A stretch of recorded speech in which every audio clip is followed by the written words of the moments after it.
कम भारत से कई महीनों में आगे, लेकिन पाकिस्तान में जो महंगाई की मार है वो किस हद तक है। प्याज वहां पर इस वक्त 150 रुपए किलो मिल रहा है, जो भारत में 20 रुपए किलो है। आलू 120 रुपए किलो मिल रहा है, जो 50 रुपए में 3 किलो भारत में मिल रहा है। टमाटर 105 रुपए किलो मिल रहा है। आटा 71 रुपए 50 पैसे प्रति किलो मिल रहा है। चीनी 200 रुपए किलो मिल रही है। चावल 325 रुपए किलो। घी 700 रुपए किलो। पेट्रोल 250 रुपए लीटर। सरसों का तेल 530 रुपए लीटर। दूध 230 रुपए लीटर। एक अंडा 40 रुपए का। चिकन 750 रुपए किलो। मटन 2000 रुपए किलो पाकिस्तान में इस वक्त मिल रहा है। तो यह है पाकिस्तान की असलियत, यह है पाकिस्तान की हालत। लेकिन तुलना उसको भारत के साथ ही करते हुए दिखाना है खुद को, क्योंकि ऐसा करने से वो दुनिया को यह बता सकता है कि दो देश जो एक साथ आज़ाद हुए थे उसमें पाकिस्तान कितना बेहतर हालत में आ गया है। नाजिया इलाही खान सोशल एक्टिविस्ट मेरे साथ इस वक्त जुड़ गई हैं। सोहेल काज़मी सीनियर जर्नलिस्ट के तौर पर मेरे साथ जुड़ गए हैं। सबसे पहले नाजिया, आपका रुख करते हुए, हम अक्सर देखते हैं कि पाकिस्तान जो भारत विरोध के ऊपर पैदा हुआ है और भारत विरोध के ऊपर ही जी रहा है। अगर वहां के सियासतदान और वहां की आर्मी, वहां की पब्लिक के दिमाग में भारत का विरोध ना डाले तो शायद ये पाकिस्तान भी आगे चलना मुश्किल हो। लेकिन तब क्या, जब खाने दाने दाने के लिए मोहताज हो जाए। मुझे अभी आप पूरे लिस्ट बता रहे थे और मुझे हंसी आ रही थी कि जिस 1500 रुपए में हम फल का पूरा टोकरा खरीदते हैं अपने भारत में, वो लोग 1500 रुपए में सिर्फ 1 केजी अंगूर खरीदते हैं पाकिस्तान में। किस तरीके से पाकिस्तान की आवाम को ये लोग लूट रहे हैं, नोच रहे हैं और पाकिस्तान को की आवाम को एनाकोंडा की तरह बिल्कुल सक करके निकाल करके फेंक रहे हैं। और रोटी बोटी IMF से लेकर के किसको देते हैं? लश्कर तैयबा को। देखिए, मैं तो साफ लफ्जों में कहूंगी कि जो पाकिस्तान की हालत है, जो उसने बीज बोया था वही वो पा रहा है। पाकिस्तान कभी आजाद नहीं हुआ था क्योंकि उसने आजादी की कोई जंग नहीं लड़ी थी। पाकिस्तान भीख में मिला था जिन्ना को। नेहरू और गांधी के दया दृष्टि पर पाकिस्तान जिन्ना के भीख के कटोरे में दिया गया था। और ये तो पूरी दुनिया जानती है कि उम्मा और फी सबिलिल्लाह वाले, ये जो मुजाहिद और मुजाहिदीन का तमगा लेकर के घूमते हैं, इनको तो फितरा, ज़कात, भीख, चंदा, ये सारी चीजें मांगने की तो आदत है। अब मैं आपको कुछ डेटा देना चाहती हूँ जिसमें पता चलेगा।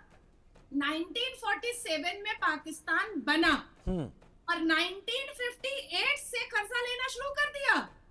ये जो इन्होंने अभी ऑपरेशन सिंदूर के ड्यूरेशन में जो इन्होंने IMF से बेल आउट लिया है, जो कर्ज लिया है, ये 1958 से चला आ रहा है। पाकिस्तान के जो नेटवर्थ है, पाकिस्तान की जो GDP है, उससे कहीं गुना उनके ऊपर कर्ज है। 2022 का देखिए, 126.94 बिलियन US डॉलर।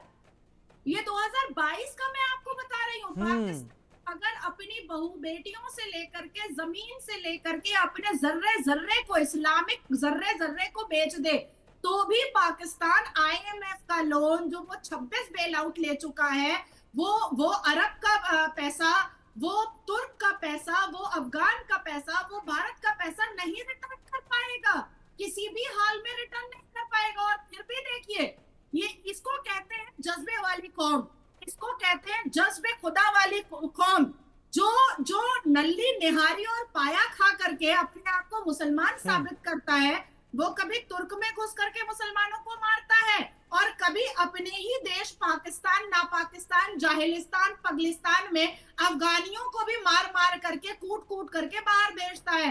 पाकिस्तान का भीख मांगना ये कोई नई बात नहीं है। ये भीख पहले अपनी जमीन मांगे इस्लाम के जस्टिफिकेशन पर, फिर पेट भरने के लिए अपनी उम्मा के लिए खाना मांगे भीख पर, और फिर देखिए कि अरब ने किस हिसाब से पाकिस्तानी टूरिस्ट को एरोप्लेन में भर भर करके भेजा कि तुम्हारे लोग यहाँ पर टूरिस्ट वीजा पर आते हैं और भीख मांगते हैं, कटोरा लेकर के भीख मांगते हैं, चकली बेचते हैं, पापड़ बेचते हैं और फिर मॉलेस्टेशन करते हैं और ड्राई नशा का व्यापार यहाँ पर करना स्टार्ट कर देते हैं। तो पाकिस्तान भिखमंगा था, भिखमंगा है और भिखमंगा ही रहेगा। जिस हिसाब से पाकिस्तान की हटगर्मी POK पर दिखाई देती है, पाक ऑक्यूपाइड कश्मीर, भैया मालिक हम हैं, तुम ऑक्यूपाई करके रखे हुए हो। जिस दिन भारत के लोग और भारत के राष्ट्र प्रेमी जाग गए ना, उस दिन कहीं ऐसा ना हो कि आईओपी हो जाए, इंडिया ऑक्यूपाइड पाकिस्तान फिर से हो जाए और हम अखंड भारत में इसको जोड़ लें। ये भिखमंगा ही रहेगा इस्लाम के जस्टिफिकेशन पर। ये भिखमंगा ही रहेगा इस्लाम के जस्टिफिकेशन पर। लेकिन पाकिस्तान वो पाकिस्तान हो ही नहीं सकता जो बदल जाए, क्योंकि पाकिस्तान का एक मेजर पॉइंट हमेशा रहता है कि वो इंडिया अपोज इस थ्योरी पर जिंदा रहना चाहता है। सियासत हो, पॉलिटिक्स हो, लोगों का मूड डाइवर्ट करना हो, तो भी यही नारा वहां पर चलता है। सोहेल काज़मी मेरे साथ इस वक्त जुड़े हुए हैं। सोहेल काज़मी, पाकिस्तान लगातार पिछले कई दिनों से अपने यहाँ विक्ट्री परेड निकाल रहा है। खैर, उनका मुल्क है, वो कुछ भी दिखा सकते हैं, कुछ भी बता सकते हैं, वो चीज़ तमाम वहाँ पर दिख रही है। लेकिन 1 करोड़ 10 लाख ऐसे लोग हैं जिन्हें खाना ढंग से मयसर नहीं है, और वहाँ पर 68 ज़िले ऐसे हैं जहाँ पर भुखमरी के हालात हैं। ये हम नहीं कह रहे, यूएन की नई रिपोर्ट कह रही है। पाकिस्तान शायद इस चीज़ को भी हवा में उड़ा देगा। Rajiv sir, good evening. और जो मेरी साथ जो पार्टिसिपेंट है उनको भी गुड इवनिंग।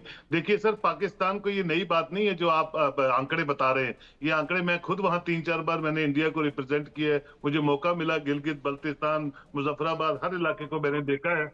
और मैं आपसे बड़े वसूख से कहता हूं कि पाकिस्तान जो है वो एक इकोनॉमिकल रिसेशन से और पॉलिटिकल रिसेशन से जूझता हुआ मुल्क है, और वो इतना जूझ रहा है कि जूझते जूझते अंदर से वो टूट चुका है।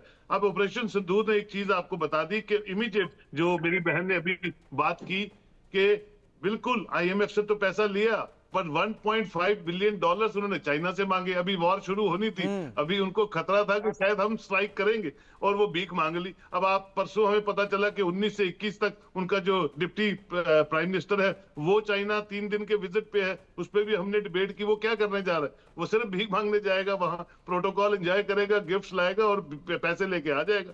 देखिए, जो उनका जो chief of the army staff है, वो जो मैं उनकी पहलगाम अटैक से 5 दिन पहले जो मैं इंटेलेक्चुअल मीट उनकी सुन रहा था, और जिस तरह का रेडिकलाइज भाषण वो दे रहा था। मैं भी मुसलमान हूं, मेरी जो बहन है ये भी मुसलमान है। मेरा अल्लाह जो है, मेरा कुरान जो है, मेरा हदीस जो है, उसकी गलत इंटरप्रिटेशन जो है वो पाकिस्तान करता रहा है, और गुमराह करता रहा जम्मू कश्मीर के लोगों को, जम्मू कश्मीर के बच्चों को और पाकिस्तान की आवाम को। अल्लाह के नाम पे की दुहाई देने वाला वो मुल्क अपने शियों को कत्ल करता है सड़कों पे, अपने अहमदियों को कत्ल करता है सड़कों पे, अपने वहाबियों को कत्ल करता है, अपने मुहाजिरों को कत्ल करता है। ये तस्वुर अगर कायदे आजम जिन्ना ने ये सोच के मुस्लिम स्टेट का तस्वुर किया था, मुझे लगता है अगर आप जिंदा होता कायदे आजम, तो वो खुद ही किसी चौक में खुद ही सुसाइड कर लेते। ऐसा पाकिस्तान का तस्वुर वो देख नहीं पाते। दूसरी बात यह है, देखिए, मुल्क की एक बुनियाद होती है, जिस इमारत की बुनियाद पक्की हो, और इस मुल्क की बुनियाद बनी नहीं, जहां जमहूरियत पनपी नहीं, जमहूरियत को आपने पनपने नहीं दिया, जमहूरियत के रास्तों पे मुल्क चला ही नहीं, तो यही एक प्रॉब्लम है कि इंस्टॉल सरकारें 2 साल के लिए, 1.5 साल के लिए, 5 साल के लिए, 5 साल तो हुए नहीं कभी, 3-3.5 साल में ही सरकारें हमेशा गिरती रही हैं। कोई चीफ मुझे बता दें आप, कोई एक हिस्टोरिकल पर्सपेक्ट पे 2-4 को छोड़ के या तो हैंग हो गए, या हेलीकॉप्टरों में क्रैश हो गए, या मुल्क छोड़ के भाग गए हुकूमत गिरने से पहले ही। तो ऐसे मुल्क के साथ आप कंपैरिजन कर ही नहीं सकते। मैं तो समझता हूँ बांग्लादेश इतनी देर बाद बना, बांग्लादेश अपने इकोनॉमिकल स्टैंडर्ड्स को कहां से कहां ले गया, और पाकिस्तान आज भी दुहाई दे रहा है कि हमारा जो है ये मुस्लिम स्टेट है और हम ये करेंगे और वो करेंगे। और चाइना के बिना इजाजत के वो एक छींक नहीं मार सकता, एक कदम आगे नहीं चल सकता। China and Pakistan are one and the same, they are on the one page, you know, as far as anything is concerned.